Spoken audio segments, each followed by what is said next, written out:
Hello, everyone, and welcome to the Digital Leader Show. This week, we're discussing the EU's AI Act, food industry and retail industry workforce issues, Amazon's future as it relates to the workforce, AI, and regulation, and other headlines for digital leaders from the world of enterprise technology. Each week, we discuss key issues and news at the intersection of business, technology, and the humanities in hopes of making you a better digital leader. We're live each Wednesday at noon Eastern, 9 Pacific on YouTube, LinkedIn, and Twitter. And the audio recording is available on major podcast platforms. I'm Dan Goodstein. I head up the Institute for RPA and AI, as well as the Digital Enterprise Institute. We're a professional association, media, and peer-to-peer research network, providing education, networking advice to over 130,000 members worldwide, all around automation, enterprise AI, and digital transformation. You can check us out at irpaai.com or deinetwork.com for education, networking, and advice. My co-host is Carlos Alvarenga. He's a researcher and author, educator, former advisor at EY and Accenture, and all-around great guy. Carlos, how are you? Yeah, good to see you again. Nice to be back for another hour. It's nice to be back. You know, while everybody else is winding down for the summer, we're just winding up, Carlos. That's right. Never a shortage of things to discuss right now. Every week I plan to tell you that we should take a break, and then a bunch of stuff happens, like the entire European continent trying to regulate AI. So I figured, hey, we can't take a break. We gotta talk about this stuff. Right. We'll get to that in a moment. Lots to talk about there too. It was fun reading the entire 108 pages, getting ready for the show. So fascinating read. This is why you're a better researcher than I am, because you sent me two things before the show. One was the actual act, and the other was a 4-page cheat sheet. And of course, I read the cheat sheet, and you read the full-on version. But I guess that means my opinion doesn't have as much weight as yours. I have to go to the director's cut, Dan. So we'll get to that in a second. I appreciate it. So a couple things that before we jump into that, I wanted to touch on. We've touched upon this before. We talked a little bit about AI ordering in fast food and some of the feedback that has happened as a result of that. But there's more and more research coming out, but you don't need the research to know that it's a problem. Workforce issues in the food industry and even in the retail industry is really problematic right now. There's a street in my town, which is like, I guess most towns probably have at this point, fast food row, and every single marquee, says help wanted, help wanted, help wanted, to the extent of which I live in an area which is, pretty blended, but certainly not known as a Hispanic area. And the local Wendy's here actually put on the marquee in Spanish that they're looking for help and no English needed. I mean, I can't imagine a scenario where a marquee in a non-Spanish neighborhood would do that, unless it's just all out desperation. Well, it looks to me like it's, and I'm going to call on the ghost of Adam Smith, right? Supply and demand problem, and it's like an economics issue, right? The system of tipping, which creates these crazy pay structures for people in that industry, I think is the biggest culprit. I don't like the system. I'm a proponent of the movement to ban tipping, which is like it is in other countries, and to simply decide what is the right wage to pay an employee and pay them that wage, and then set the price accordingly in the restaurant. Just back and forth between having to decide who gets tipped, who doesn't, tip jars, who gets shared, right? What's reportable, what's not reportable. I just think it's a crazy system. Yeah, there are downsides to the no tip world. I know them because I spent a lot of time in Europe. But overall, on balance, I think that's a better way of doing it than to have to put somebody's wages on the line, with every single meal. It seems just crazy to me.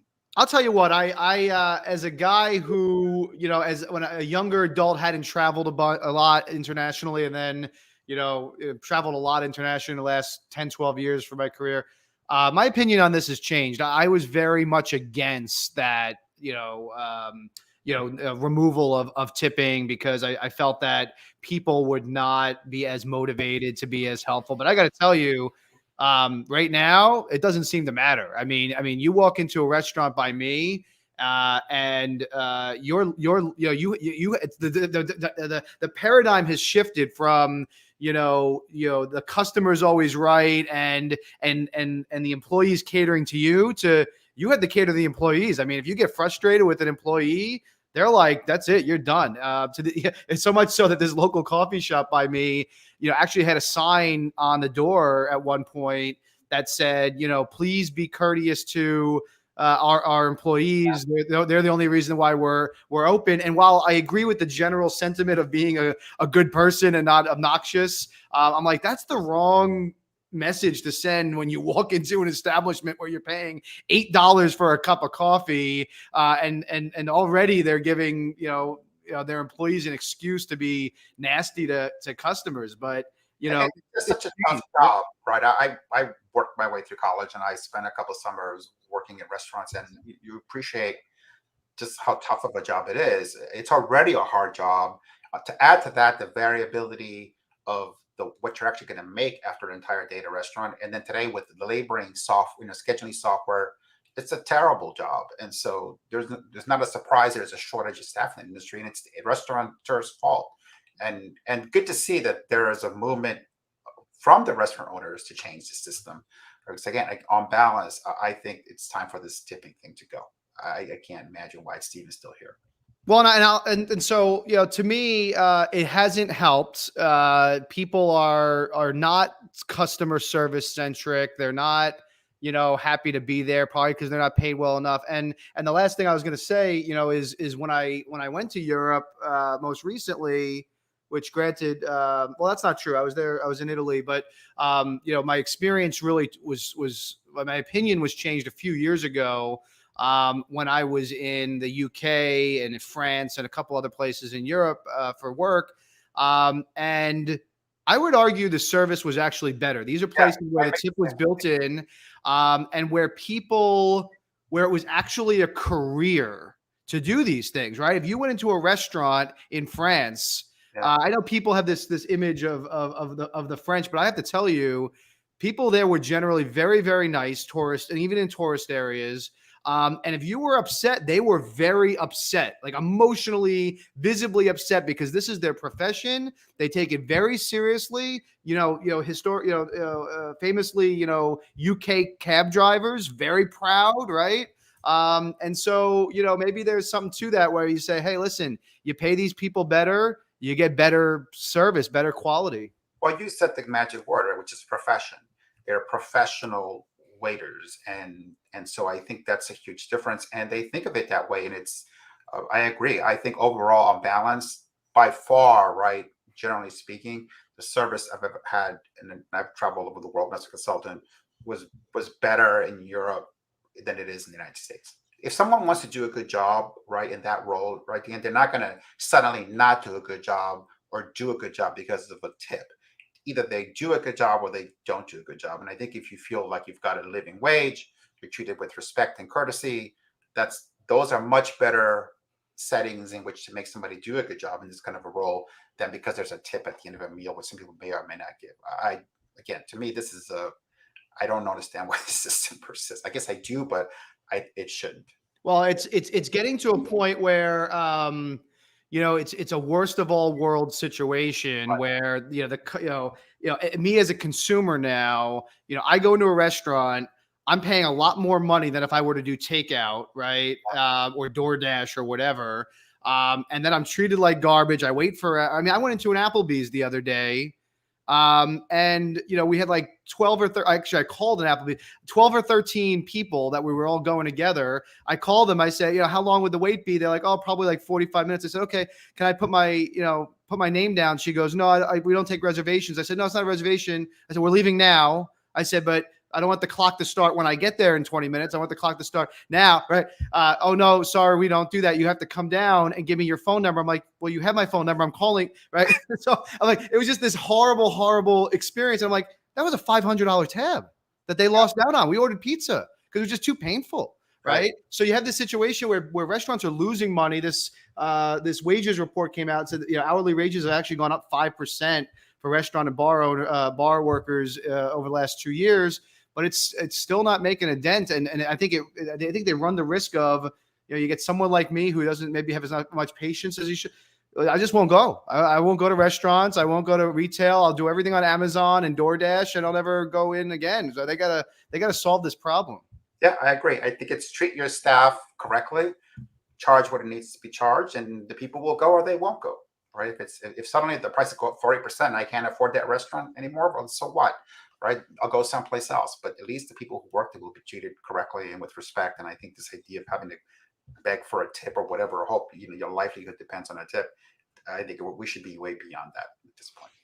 Yeah, I think the other interesting workforce story this week was Amazon, and I know we talk a lot about Amazon on this show, but to me, it's just they're so ahead of the curve, and so many businesses, and really in a lot of cases emblematic of what's happening in the marketplace and the industry. And so there's a story in Wired about robots in Amazon factories, which is not new, but there's another wave of robots that leverage AI and are a lot more intelligent, but also have solved apparently a lot of the problems in the physical robot worlds around dexterity and doing things like humans can do. And so this raises back to our people versus technology conversation. It raises this issue again. There's apparently 750,000 mobile robots, employed, if you will, by Amazon across their 300 fulfillment centers. And those same fulfillment centers employ about 1.3 million workers. But Amazon's the first to say that, this line is going to shift as these things get better.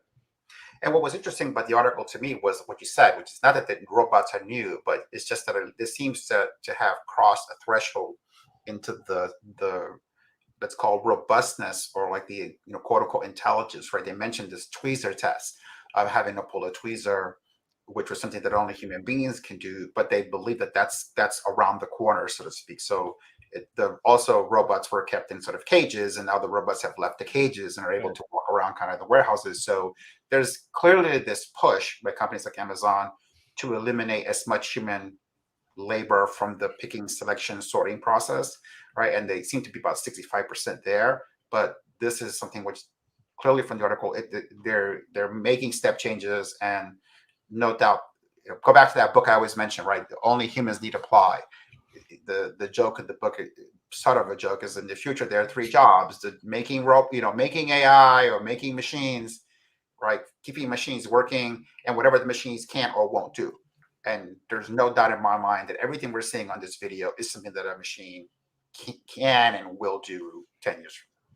Maybe there's some little thing, the 1% tail end of things that won't be able to be handled by machines, but at the rate of increase, right, we're looking at fully automated, quote unquote dark warehouses, right? Like you've had it in the automotive business, right? If you watch any documentary on automotive production, the factories today, the best factories, think about BMW, Audi, it's remarkable to look inside, because it is primarily a machine driven process from start to finish. Well, and the reason I bring it up is, this is one of those examples where at least over the last several years, there's been a direct correlation between these efficiencies and capacity and revenue. So, this is one of those stories. And I don't think it's actually the default, the most common scenario where companies, save money and continue to reinvest it. I think the criticism is, hey, they're going to save money and they're going to put it back to their bottom line and push it back to their shareholders. But Amazon is one of those scenarios where they've continued to reinvest and get better output, better customer service, ultimately better revenue because of those things. And so it's interesting to me. You hear about people complaining about factory conditions and workforce conditions. I mean, first of all, be careful what you wish for, because if the response to your conditions are not good, is you don't need to do it anymore. That's one challenge. But the other is it's creating additional jobs too. The problem is, as we've talked about, they're different jobs, right? So the jobs are changing from factory jobs to maintenance of robots, and to your point, like the creators of the AI and things like that. And what I didn't realize is that Amazon actually employs a lot of people that do that already today, robotics people. And so, if you're out there and you're in one of those jobs, maybe you're not watching the show, but if you are, start changing your skill set, start learning these technologies, right? There were two things that struck me about the article, that because they mirrored things I've read elsewhere. And one was progress is not linear.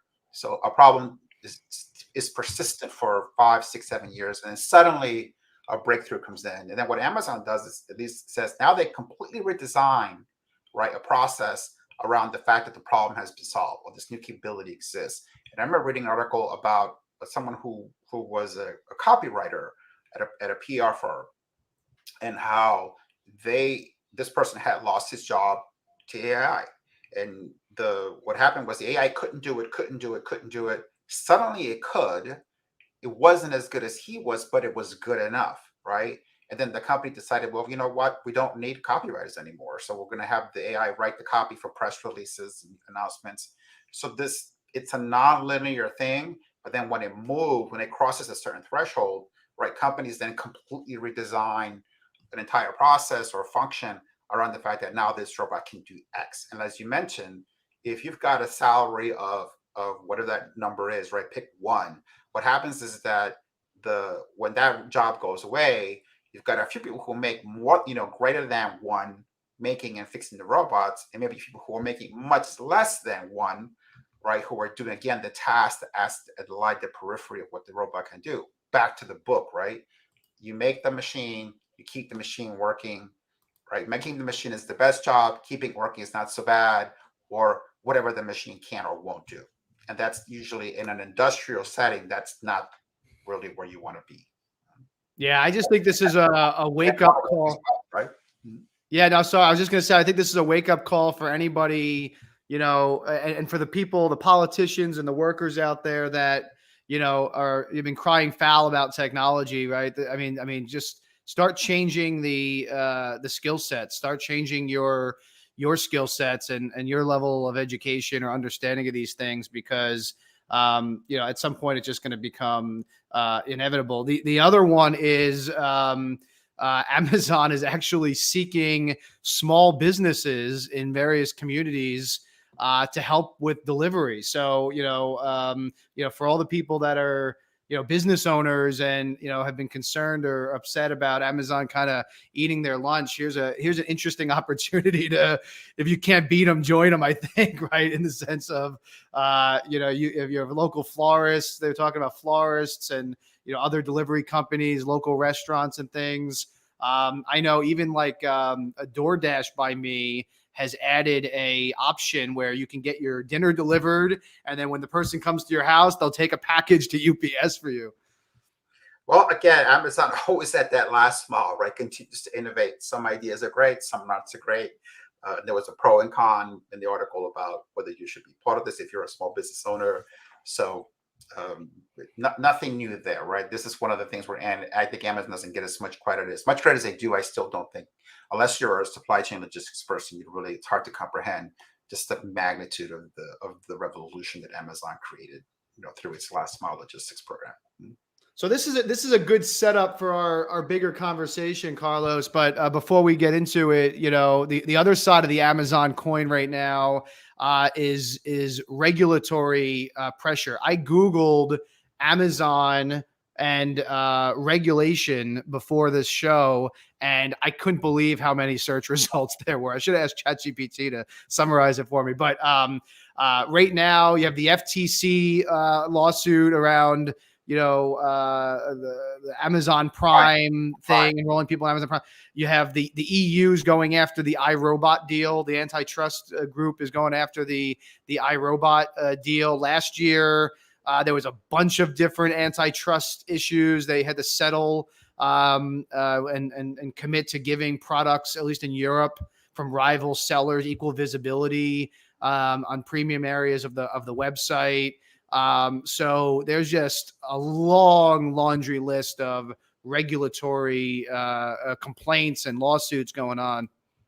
Well, when you're the size and as of Amazon, you're as visible as Amazon, this is kind of comes to the territory, right? They are in some ways such a dominant player that I always say there are a few companies that cannot be beaten until they're broken up.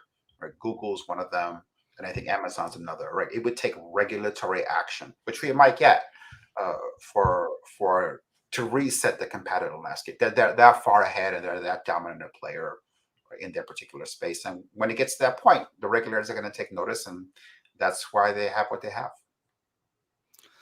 But is it good? I mean, you just wonder if there's a situation where the motivations of the politicians that drive the regulators are not good. Like, I'm probably too young to remember what it looked like before, but I remember, after the big one that I remember growing up with was the big telecom breakup, right? I mean, was that good or bad for the consumer, Carlos? I don't know. Well, I think it's just I think it's their function, right? That when a company gets that big, you start to set off what I would call policy and macroeconomic alarms, right, among academics and regulators and people who look at this world, and even some consumer groups. And so you once you're at that boundary, you're gonna generate papers, research, policy discussions, right? And that's what happens because that's just the price of being successful. Going back to the days of Rockefeller and Standard Oil and so on and so forth, right?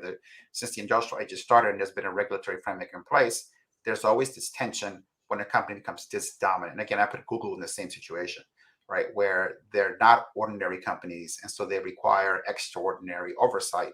Yes, that oversight or regulatory action could be for any number of reasons, right? Positive in some cases, negative in others, political maybe in some situations. But I don't think there's something wrong per se with the fact that regulators look at Amazon and say, is something this big and this dominant creating harm in markets to the consumer, to competitors? I worry more that they wouldn't be doing that because that's why they exist. That's why we have them, right? We spend tax money so that somebody polices the markets, somebody polices Wall Street. Well, then if they don't do it, then they're not doing their job. Yeah, but are they policing what's in best interest for the government? Are they policing what's in the best interest for competition, which is really what I think it's supposed to be? Or are they policing against, their own selfish motivations? Like I take something like and I'm not sure if it's still going on, but at one point there was this kind of like battle going on between the U.S. Post Office and Amazon. It's like, well, Amazon has invested all this money, they've innovated in all these logistics and all this delivery. Why would we, and they're doing a better job than the post office. So should we shut them down? I mean, is that gonna help the consumer in the long run? Well, I don't think they ever say we're going to shut down Amazon. I think the discussion is have they crossed these thresholds where they begin to hurt competition, right, rather than help it. In a capitalist society, there's always going to be this debate of this moving line when somebody's very successful. And you say, have they become so successful they stifle innovation, they stifle competition, right? And there's at least as far as I know, I'm not a professional economist. You can't say, okay, here's a perfectly clear line when that line has been crossed. So it's going to be an academic and policy debate. I think it's a debate that should happen. Now, are there bad motivations somewhere in there? Sure, but that could be on both sides, right? When you've become a dominant player, you don't like to lose that position. So there might be arguments saying, look, people like Amazon or Google are doing things to not compete. And there have been arguments made about that as well. So I just think it's a healthy debate to have the regulators and the very big companies that have these unusual positions to go back and forth and say, look, let's see where the line is and make sure you don't cross it. That's okay. And if you I have thoughts, but I'm going to save it for the bigger conversation. Well, look, last week we talked about ChatGPT, and I said, had Google not been so dominant, would ChatGPT have been around 5 years ago, right? So you can say, oh, it stifles innovation. On what does, right? The fact that you let one company dominate the entire search market, or the fact that you're hassling Google, quote unquote. I don't know, right? But I think it's a healthy debate for a society like ours to have. And we don't even have that healthy a debate, I don't think, not like the Europeans do. Segue into our topic, right? Their debate is, I think, is much farther advanced and much more sophisticated than what we're having, especially with respect to AI. So Carlos, set it up. You actually sat down and read the report. You're a good student. You're a good Yeah, I did my researcher. homework, right? So, help us. Give me the summary. Yeah, so the looking through it's the AI, the EU AI Act, right? So it's a proposal at this point, going through the process that they have to become law. And to kind of give the executive summary, very cliff notes, they look at AI and they say, look, we're going to think of AI in 4 classes, right, in a hierarchy. And we're going to label those AI systems that create unacceptable risk. That's the highest level. Those are banned from the word go.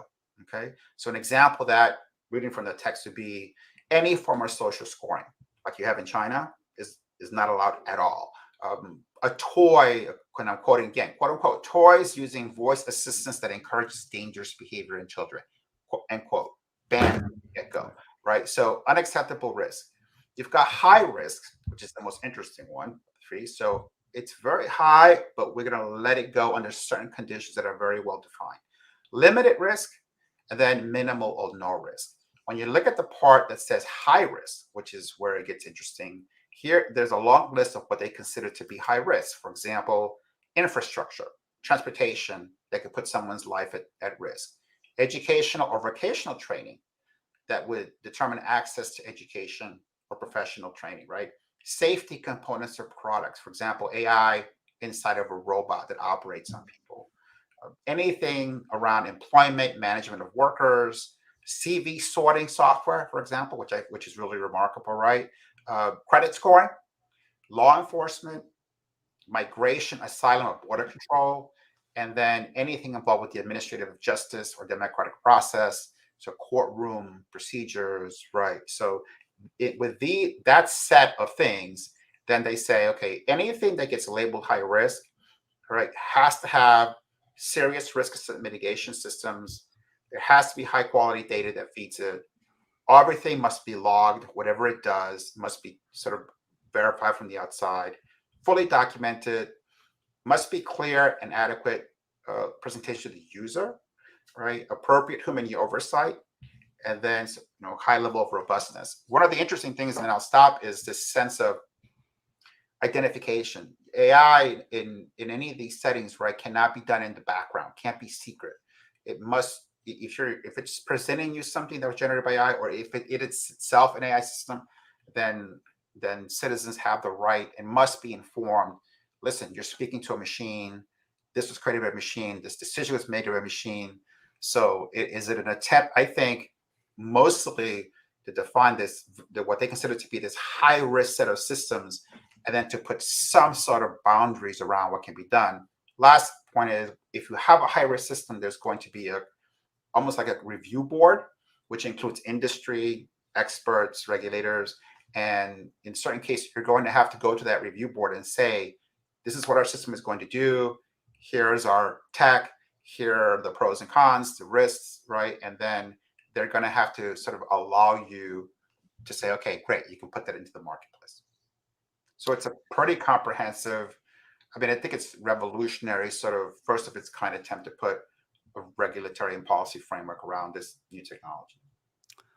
So I've been on the fence about this for a while, and I didn't read the full version that you read, but some of the things that I saw, concern me, and let me put the caveats out of, there's certain things here that are good and kind of no brainers, right? I mean, things around regulating robot assisted surgery, things like AI being used in children's toys, even to some extent, law enforcement avoiding this, the proverbial big brother thing. I get that. My concern, though, and I know it's just a proposal, and I'm sure there'll be further definitions, but what really concerns me is the broadness of some of the terminology, right? I mean, if we're going to go in and regulate anything that could affect the livelihoods of people, I mean, right there, there's a contradiction, right? Because the reality is AI and innovation will affect the livelihoods of people. That's what we've been talking about for this hour, right? So, my concern is that if a government entity, certainly one like the EU, who has certain belief systems attached to their regulations and their laws, to me, this just kills innovation. It'll ultimately just stop innovation in its tracks. Well, and by the way, another interesting point to make is that they make a distinction between a product, AI that's in a product, right? Like a surgical robot that has an AI brain, and then AI that is the product. So that's a couple of ways to think about it. If the AI, which is in the product, gets classified as high risk, the product becomes high risk, right? So the product class is overwritten by the AI class. And look, I found it interesting that before reading this report yesterday, I got the new issue of Wired, right? And on the cover, there is they highlight their interview with Chris Nolan, the director of Oppenheimer, a movie I can't wait to see. And the cover says there's a small possibility they're going to destroy the entire world, and yet they pushed the button, right? Which is a reference to the movie where Oppenheimer says to his boss, "There's a non-zero chance when I press this button, a reaction will occur and the entire world will be destroyed. Should I press the button?" And I think that this is the EU saying, hey, listen, we've got all these people out there. It's not Oppenheimer, isn't the Manhattan Project where a small group of people who we know what they're doing is looking at a button. We've got 25 buttons or 30. We don't know how many buttons there are out there. So take Oppenheimer and multiply by some unknown quantity, right? That's what we're facing. So we need to do something. But the answer can't be we do nothing, right? I mean we allow nothing, right? I mean, I think the opposite is also problematic to say, well, we don't know how it's going to turn out, so let's. And I'm not saying this is necessarily saying that, but let's shut it all down, and out of an abundance of caution, and then really limit things.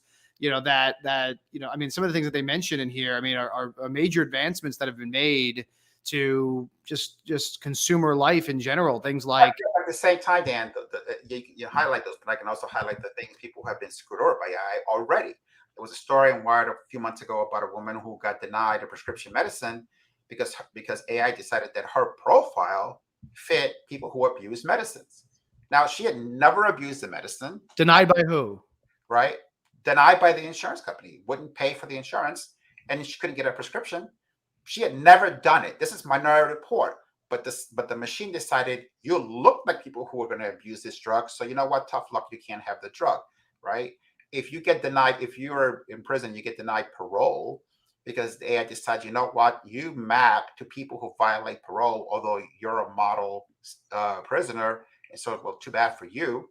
Yeah, but what's the alternative, though, right? I mean, this gets back to the AI debate we've had, right? Which is, people like to look at these things in a vacuum. But what's the alternative? Is that AI worse than the racist HR guy or the racist, person who excluded you? I mean, I have friends that are Mexican Americans who tell me that the people that are the most racist against them are other Hispanic cultures, right? I mean, so you look at the history of women in the workforce and minorities in the workforce. That was all human to human. It wasn't technology driven. Yeah, but look, even if that were the case, here's the problem: the one racist can deny one person, maybe.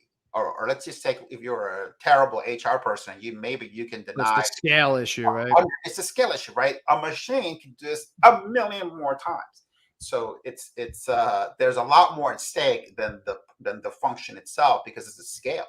So I think all in, right? I'd rather be in a place that's at least having this conversation. And again, this is a proposal, right? This isn't a law of the act. It's saying, here's what we propose. Let's go through in the EU, they have a very complicated process to get feedback, which is already incorporated, and get experts' view. I just like the fact that they're having a conversation. and not saying, okay, well, you just guys do whatever you want.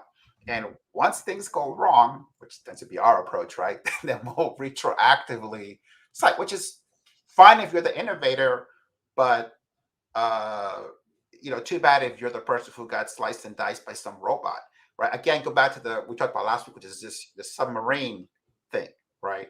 Okay, will submarines be safer, commercial subs in the future? Yes. Is this the way we want to make subs safer? By killing a few people every few years? No, Or I'm with you. I'm on the with you. other To approach, me, hey, let's have quote unquote regulators and third party people validate the sub before it goes in the water. So well, they went the American way, which, hey, batten down the hatch, let's go. Nobody came back from that trip. But you know what? I'm sure we're going to learn a lot, right? About how not to make a sub. I'm with you. So what I wish they did instead is I wish that they focused on safety. And I wish that they focused that they broke it down not just by horizontal general risk category and broke it down by industry, because I think that certain industries deserve to have certain regulation. I think that if you're in the pharmaceutical life sciences industry, you should have a higher safety bar. If you're in the medical devices industry, if you're in the healthcare industry, I think we should be regulating insurance companies better, because I think they get a lot away with a lot that they shouldn't get away with, at least in the US. But I think it should be around safety. I think the fact that, at least my reading of it, is that, the fact that they broadened it to things around civilization and social issues and livelihoods and so basically workforce and HR issues, you're stopping. You're potentially stopping some natural innovation. And the other thing I'll say is I wish that, because you brought up something interesting, which is, you didn't say this, but my interpretation of what you said is like, the US is all the way on this side of the spectrum and the EU is all the way on that side of the spectrum. The reality is we got to probably meet somewhere in between. I think people in the US who can't understand, can't agree on insurance and gun control and vaccines are going to struggle with any precedent set by a government agency in Europe. It's possible, right? But I also find it funny that in the same, I think it's the same article, maybe it's Wired.com, there was a long article about drug use in Silicon Valley. Okay. I don't know if you saw that. Yeah. It's a thing now, apparently, right? So and so we But it's have a new kind of drugs. These are in vogue. Yeah. you got psilocybin, you got all kinds of chemistry. There's a guy, they call him Costco because he's got such a wide selection. Right? So you've got the people who are making the new Oppenheimers are not Oppenheimer. They're a community of people who sound like Stockton Rush, right? The CEO who the sub company, hey, don't hold me back. This innovation is for losers. I mean, safety is for losers, right? Be brave and bold. So if you say, look, the machine that could blow us up isn't being made by a serious, calm, august group. It's being made by people who apparently a third of them are high or tripping most of the time, and they're the ones who are in charge of the new technology. Yeah, let's have a conversation about some sort of gate that has to be passed before you can let this thing loose in the world. Is it going to happen? Like, to your point, probably not, because our culture in this country is not that, right? It's, hey, you break it first, right? We learn from accidents and plane crashes and all that stuff more than we learn, right? And probably any other way. Maybe the same thing will happen here. What worries me is just the scale of one of these things that you say, look, it does something so bad that at that point, right, we just didn't anticipate. Look, when I was an academic, right, my subject was risk. This is what I worked on and wrote about during my whole academic tenure. And people are not very good at calculating the costs of risk of things, right? And what I wrote about climate change a long time ago, and I said, listen, everything I've seen in risk tells me a couple of things. One is whatever time you think you have to solve a problem, you're wrong. You're overestimating it. And however bad you think the bill is going to be, you're wrong. Multiply it by many times, right? And you think it's a 20-year window? It's not. It's 10. You think it's going to be a $1 billion problem? No, it's probably more like 5. And if you look at climate, it's exactly that, right? We thought we had until 2050, all these accords. No, we didn't. We had until 2020. And by the way, that window's closed. And you thought it was a $10 billion problem. No, it's more probably like a $500 billion problem. So again, history shows me as a student and scholar of risk that we're probably getting the risk of AI wrong, and that the time we have to sort these issues out is probably less than we think. And if it goes south on us, right, the cost is going to be much worse than we imagine. But maybe if we don't regulate it, AI will actually solve the other crisis. Well, that's what you teach, right? The American regulatory law. So you like one sentence, right? Knock yourself But out. by the way, I'm with you, and you know it's funny as I'm looking back at the last half an hour here, and I'm like, well, I've taken this side of the debate because we're arguing the EU law. I've had very similar debates with friends and colleagues who are in the U.S. and are against any regulation, and I use the same examples: the medical issues, like all these examples of why we need more regulation in the U.S. and why you can't have a purely capitalist, unchecked, no checks and balances system either, because companies, all these U.S. corporations have proven that they will put profits in ahead of people's safety, Right. ahead of people's safety. So your points are well taken. I just think that we have to. I think in order to forget our opinions, I think in order to sell it right to the masses and get a politician up there in the US who's willing to put this on his mantle, it can't be, oh, the agency can decide that if we don't like Uber because it's changing the business model of our workforce, that we're just going to block it under the pretense of safety. You know what I mean? But I wish we were at least debating the American version of this PDF, right? That's all I would ask for. It'll never happen. It'll never happen. We don't do it. We don't do this with guns. We're not going to do it with AI. 120 pages, maybe it's just 10, but at least there was an American version that I could compare the two. Well, this is the American PDF, which is 10 pages long, the European, which is 120 pages long, right? I'd say it's kind of like putting beagles, right? Uh, Beagles are funny dogs because they're guided by scent and they are super stubborn. So you put a leash on a beagle because otherwise it just runs away and you can't find it. So it isn't going to stop the beagle from pulling you around 20 different ways, but at least it has the leash. American entrepreneurs are kind of like beagles, right? They're going to go wherever they want to go. Great. Let's at least put a leash on the beagle so the beagle just doesn't run someplace and step on a mine somewhere and blow us all up with it. I think it's a conversation we should have. I hope we'll have it. By the way, to be fair, although I kind of chuckle at the idea of Biden talking about AI, but there is a blueprint for AI rights bill Right. that's come out of the White House. I think it was about a week ago, and I don't know if it just hasn't been publicized because it's a bunch of political fluff, or it's a media thing here in the U.S. But interestingly enough, I've heard very little about it. Well, I'll tell you what, I'm going to track this down because I know it exists, but I didn't read it and I should have. So for next week, I'll give you a cheat sheet on what the American version, at least when I say American, but what the Biden version looks like. Making automated systems work for the American people. That's and I'll try to find to see if anybody else has one, because maybe some of the, I mean, I'm not hopeful, but maybe there's another candidate who has even a position paper on some of this stuff. We'll see. Yeah, because to me, you gotta figure. And again, if you equate it to safety stuff, then yeah, we absolutely we have to avoid a situation where these things become public safety issues. And actually the Biden administration has. I think there was actually a hit to AMD stock today because they announced that they were going to try to block chips made in China and the U.S. Right, so there's some of that stuff going on, but it's seemingly very in the U.S. very a political. And by the way, even political in the sense that it's trying to weight certain things. Like we're still, trying to weight manufacturing in the U.S. and fossil fuel, right? We're trying to stop progress in a lot of different categories because of whatever certain political special interests. So, there's that side of it, right? As a critic and as a writer, what I think when I take a step back, right, what I see is a bigger conversation than just AI. What I see is that the technologists are close to making machines that mimic human behavior and human thought, right? And so, and because they do it so well, they want a seat at the table, these machines.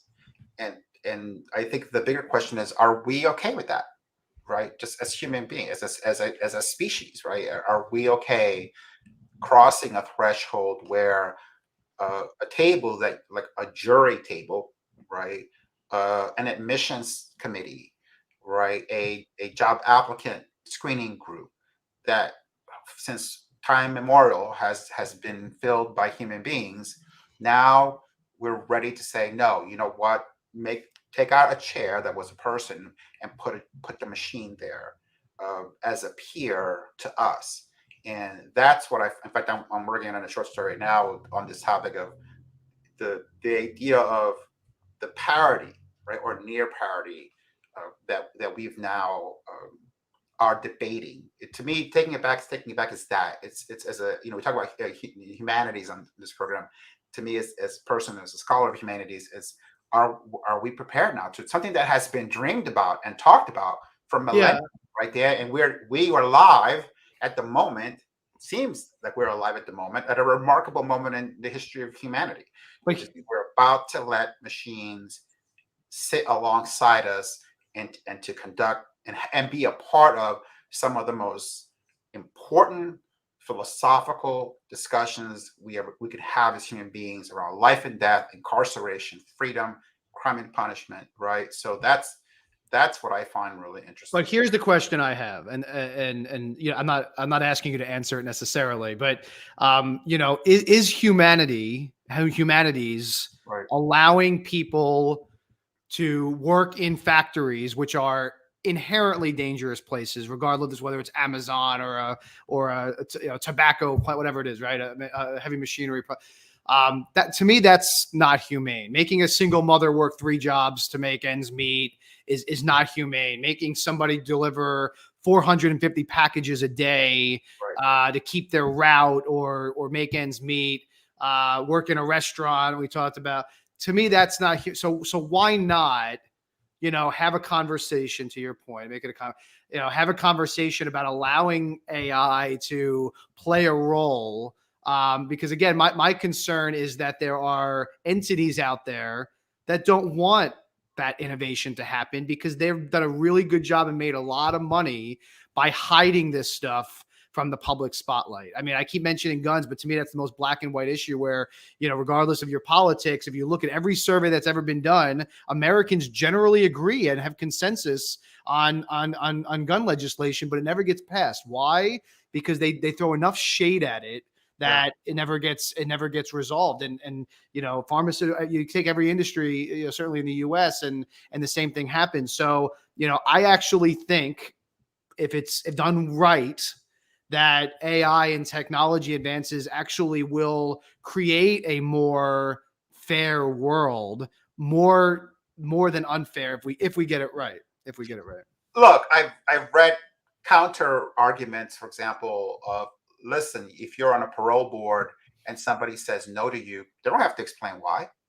This could be a hardcore bigot or somebody who just doesn't like the way you look, and it's a no, and that's that, right? At least in theory, the AI, if it's done right, is auditable, has Right, it's a log, right? There's a figure out how you got to that decision, right? there's some explanation what it is. So in that case, you say if that's actually better, then you're right. It's the question is that what we're making? And I think when I look at the EU, the part that strikes me as most relevant is this issue of transparency, certification, and traceability, right? That if the thing goes in there that a human, and they make this really clear, right, that you cannot make a system that a human can't understand. This is where it gets really interesting. Because if you say, we're not going to allow you to build something that a member of our species, right, cannot comprehend. And there's a lot of that. Yep. And I think that might be, you say, look, that's really where the outer edge is, right? We can't allow you to make something that you don't understand what you've made, because once we cross that line, you can't control it. So you're right. I think this is the great debate of the age, right? Is the advent of thinking machines or cognitive machines, right? Augmented reality, is this going to make our existence better because it reduces biases, because we can create machines that are better than we are in some ways, right? Or are we unleashing, right, things we cannot control, and they're taking the worst of us? Yeah. Which is the argument that we see with the bias research. What we're doing is we're encoding our worst traits into some of these machines, and they're taking the prejudice of one person and multiplying it right into the scale of an AI machine. I think Carlos, right.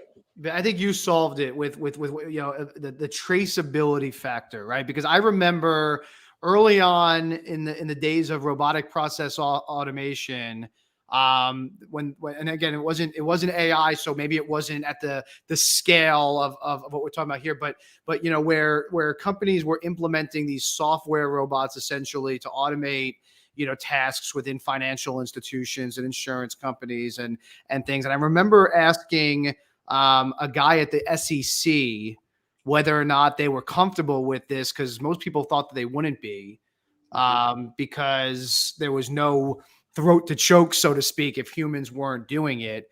And his response was, we prefer it because there's a track record of what happened, by whom, when, why, what have you. And that actually created better accountability for them in at least some use cases than if people were making these decisions on a gut or instinct.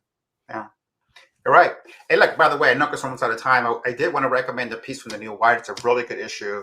And this is an article called "The Case for Software Criticism." Subtitled, "The Software May Be the Defining Cultural Artifact of Our Age. It's time to build a culture of critical analysis around it."